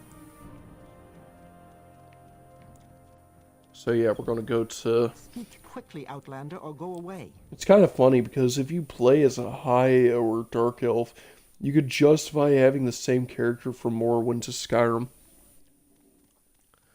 Funnily enough, you can justify any racial character going from Morrowind to Oblivion to Skyrim because you'll become the Nerevarine. And the Nerevarine don't age. If you actually look at the lore behind it, the Nerevarine doesn't age at all. You're stuck that way. Oh god, that spell scroll. Yeah, just ignore this spell scroll's name. We're going to go ahead and, I guess, buy all these books.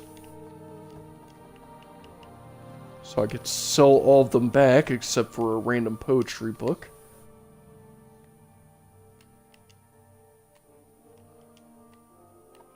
I mean, this guy hates me, doesn't he? So here. There we go. He can't age, but he can die. Well, yeah, he can die, but just not age. Which, you know, the lack of aging is the reason why you'd be able to take is how you would bring your character from Morrowind into Oblivion into Skyrim. Now, I don't know if it's a less root song. You know what, here. I'm going to have all the books. I'm going to let Hasor take whichever one he wants. Then I'm going to return to sell all these books back. Is this a cheap way to do it? Yes. Yes, it is. Forget the scroll. I prefer the glove of the Horny Fist. If I were the Nerevarine, I too would lose all my skills as I spend my fortune on skooma and eventually end up in prison again when the console generations allow for better graphics. Yeah. Yeah. Yeah, though, Liel's story is, there we go. Alright, he picked a random book, time to sell the rest back, and then return to grab our quest log. Yeah, but Liel's storyline is definitely a bit more of a rough one. Like, the end of my Morrowind arc was Liel Raz getting arrested, and the beginning of the Oblivion arc was Liel Raz finally being able to escape prison. I'll put it that way. He's been in prison for a really long time.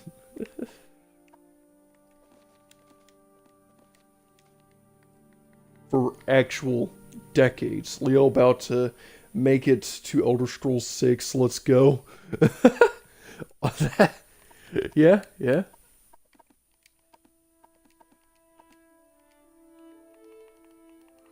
And here I'm just going to get all of my money back from this guy. And all of his money in my purse. In my coin pouch. My satchel. With my 62 mercantile. I forgot to sell my Dark Brotherhood armor set. I'm going to sell it to this weaponsmith over here. Hello. You look like you could use some gold in your pockets so you can be good friends with me.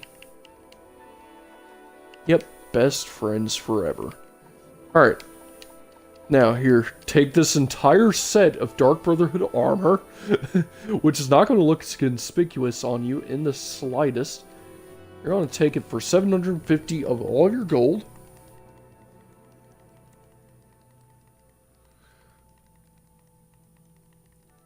And now... How wonderful. Welcome, Outlander. I just like when you sell the Dark Brotherhood armor set to someone, and they just wear it out in broad daylight. You know, like just wear an armor set saying, hey, I'm a part of an assassin's guild. Let's see here. It is technically better, but whether you prefer it or not, it is up to you. Personally, I love Oblivion's graphics. There's also the remaster, which updated it to modern standards. I actually prefer the original, because the Argonians look strange to me in the remaster. All the merchants always end up looking like Dark Brotherhood members. To me, Oblivion Remaster's characters' expressions ruined it. Like, everyone has the same facial expressions. And they do the same idle animation during dialogue, and it's somehow more stiff to me than the original Oblivion. Also, the mouths are way too big when they speak, like, they double in size. Yeah. Yeah, the Oblivion remaster has some uncanny faces. I learned that vividly when I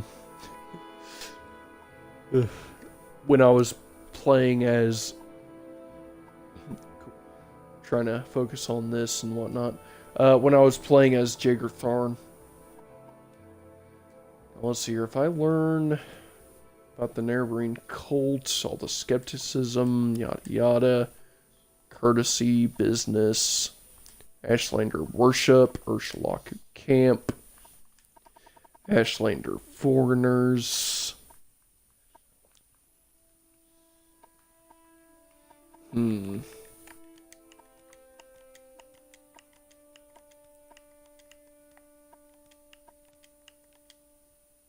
There we go. Alright, well, I just got all those quest updates. That should be... what? What's just happened to my enchanted items in my inventory? Why are they sparkly? When equipped? Oh, wait. I just destroyed my magicka. Whoops. Okay, I guess enchanted equipped items are kind of weird for the moment. It's sad to me how Morrowind has all these artifacts that are just forgotten in Oblivion or Skyrim.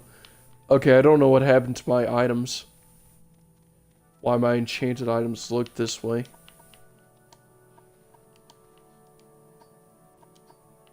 If I equip...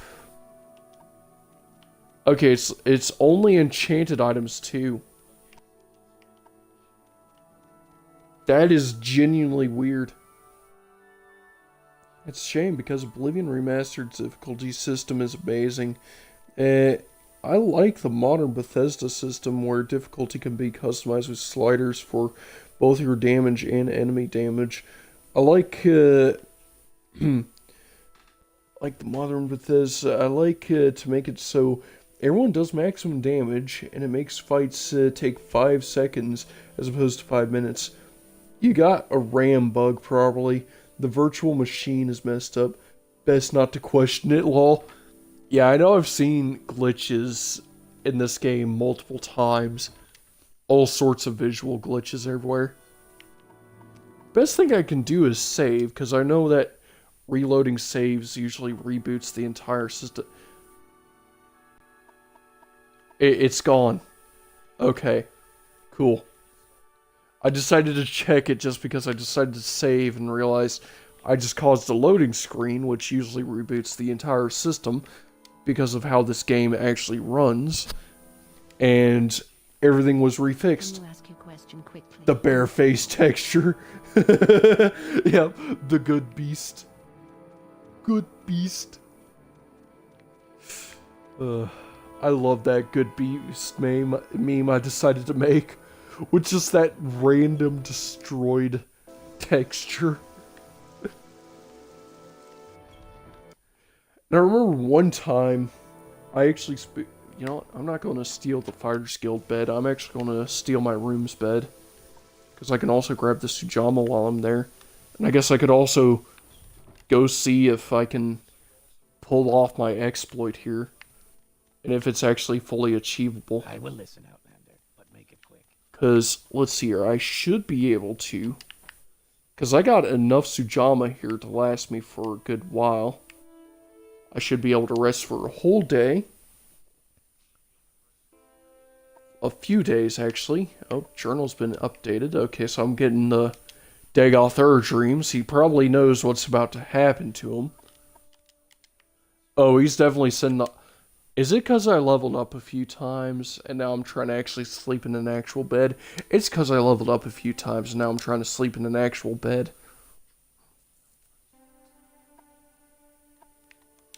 Yeah, because if I just rest up a few sets of 24 hours, that resets my entire magic pool. And this here is a few thousand Sujamma. I can actually run with one of these bad boys, because they only weigh like a few 100 pounds each. And I can easily carry more than that. However, what I'm going to do now is I'm going to drop a bit of a harder save. I guess if I drop this save here. Now what I'm going to do is I'm going to see if I can carry all the Sujama to Red Mountain. Now you're probably wondering how I'm going to carry all this Sujama to Red Mountain. Well, this is a bit of a test, so let's see here. I currently need to carry 3,802 pounds. If I drink 50, Mark and Recall would have been smart. Well, I got another bit of a thing I do. Let's see here, because 50 should boost by 200. So if I just drink 150,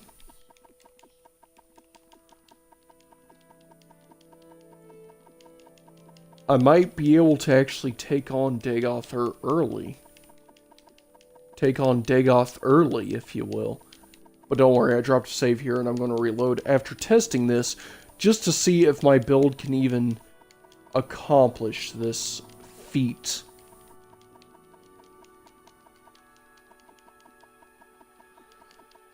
And this takes consuming a lot of Sujama, so I can carry a lot of Sujama.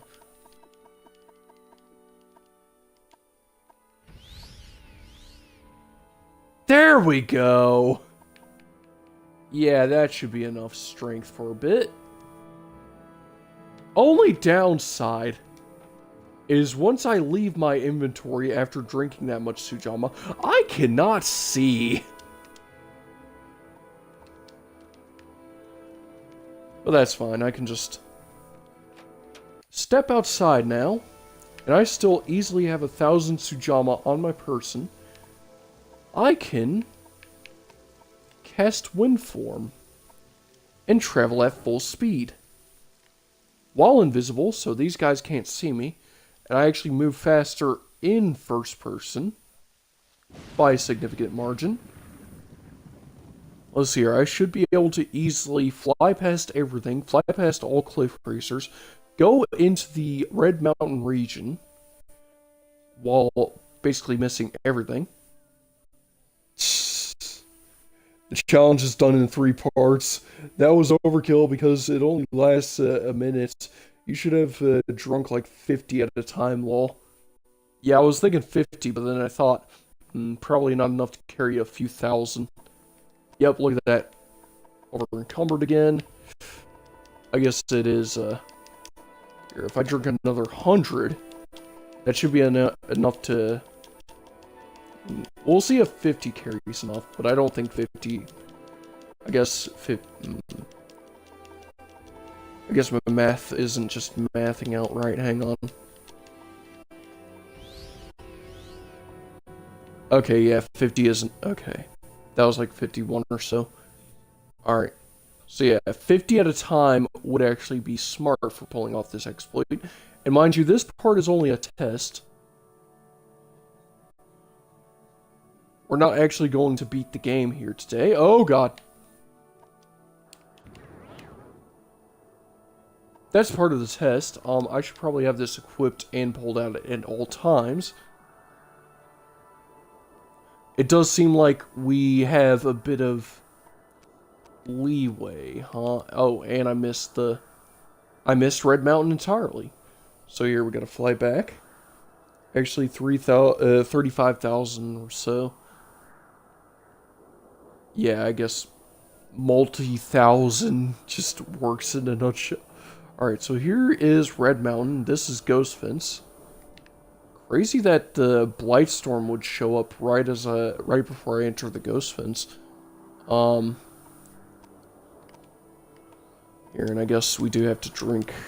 I guess if I get this timed. Okay, I guess that much is also enough. Alright. Oh, and I do have to recast these scrolls every time I drink, huh?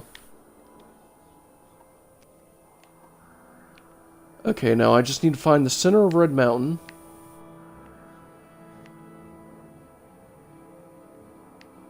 Oh god. Where is the center of Red Mountain? You see, navigating is the hard part.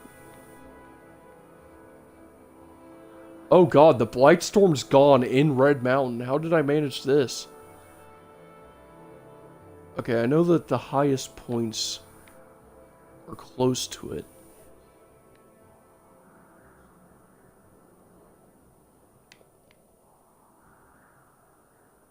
Mostly because Red Mountain is the highest point in the game. Does this lead to it?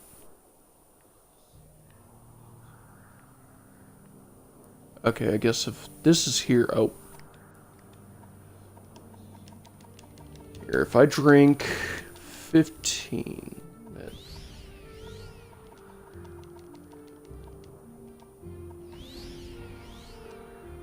Okay, there we go. Alright, here's Red Mountain. Okay. So this here is Red Mountain. If I remember correctly, this crank here is the crank that opens the door. And now we can just fly past all of the enemies completely invisible.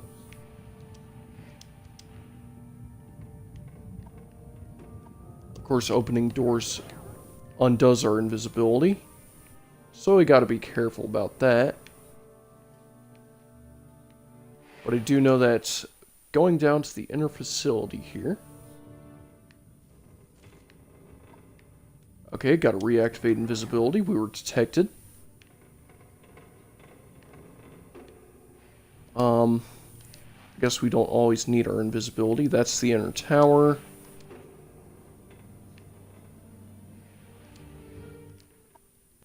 Yep, I recognize that guy anywhere. Gonna need to drink some more Sujamma. And... oh god. I'm seen. I'm seen. Hang on.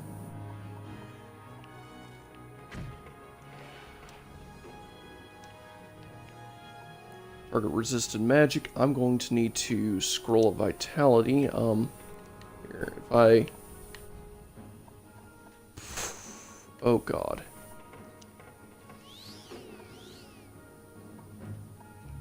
I can scroll of vitality up.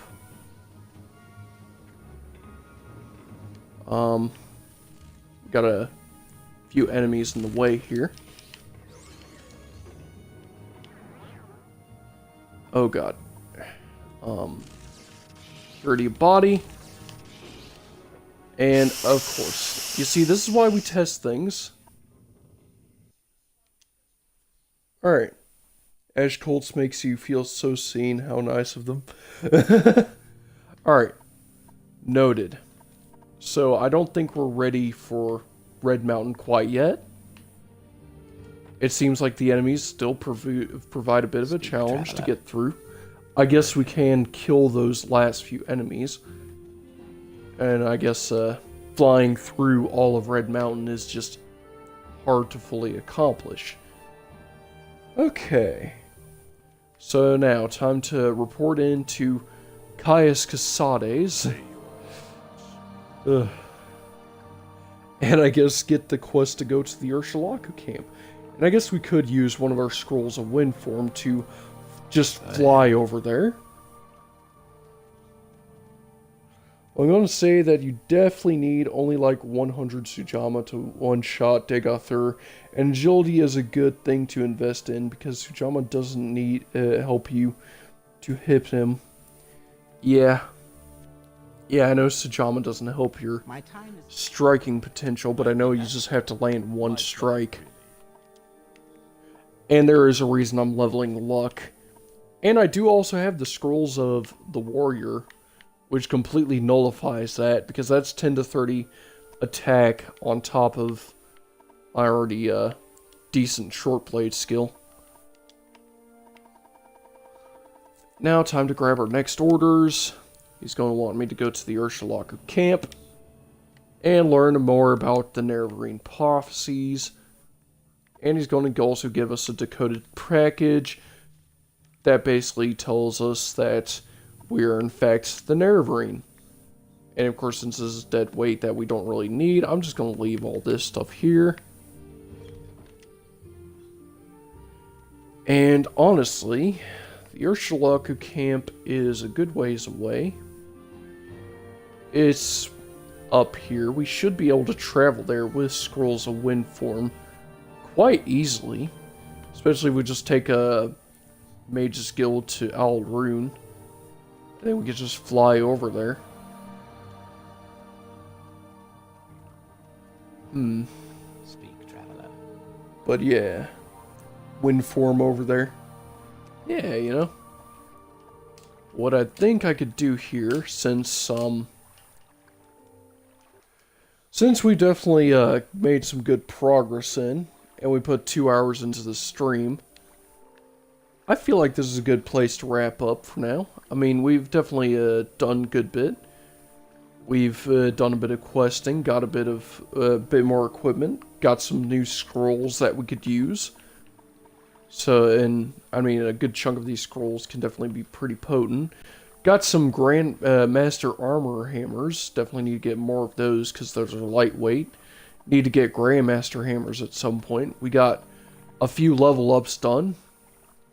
We're 7 out of 7. Shame we're not 6, 7 out of 7. You know. Anyways. And that's where I'm going to place that hidden. Anyways. We're going to wrap up here. We already saved, and yeah, next time we're going to go to the Ursulaku camp, complete some more quests. We're going to go ahead and, you know, grab the Bonebiter Bow of Sulsampool and whatnot. But of course, here on the Twitch side, we're going to go raid someone, so stick around. But on the YouTube side, this is going to be it for the rest of this stream. This has been your bro Frostbrute, and I'm going to catch you all in the next one. Later!